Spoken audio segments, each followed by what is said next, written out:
Madam చాలామంది విచ్చలవిడిగా loans తీసుకొని రికవర్ ఏజెంట్స్ హరాస్మెంట్ తట్టుకోలేక చచ్చిపోదాం అనుకునే స్టేజ్ దాకా వెళ్తారు.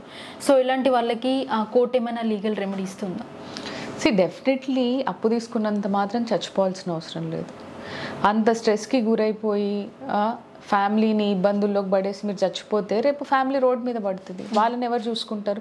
చాలామందికి అర్థం కాదు, చచ్చిపోతే ఇదే సొల్యూషన్ అని అనుకుంటారు.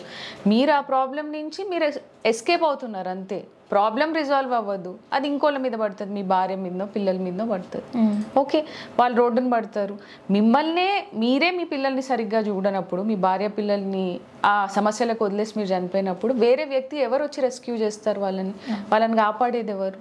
సో బాధ్యతగా తీసుకున్నప్పుడు, ఆ పిల్లల్ని కన్నప్పుడు, ఆ అమ్మాయిని పెళ్లి చేసుకున్నప్పుడు they should be responsible. Ups and డౌన్స్లో, లాసెస్లో కూడా వీళ్ళు కాపాడాల్సిన అవసరం ఉంది. అట్లాంటప్పుడు డెఫినెట్గా కోర్ట్స్ని అప్రోచ్ అయితే, చావే శరణ్యం అన్నిటికీ కాదు కదా, ప్రతి ప్రాబ్లంకి, అసలు ఏ ప్రాబ్లంకి అవ్వదు. డెఫినెట్గా దే షుడ్ అప్రోచ్ కోర్ట్స్ కొంచెం డీసెంట్ టైం ఇస్తుంది డెఫినెట్గా. మీకు అట్లాంటి ప్రాబ్లమ్స్ ఉన్నప్పుడు, మీ రీజన్స్ ప్రాపర్ అయినప్పుడు ఓకే, డెఫినెట్గా కోర్ట్ అనేది ఉన్నదే హెల్ప్ చేయడానికి సామాన్యులకి.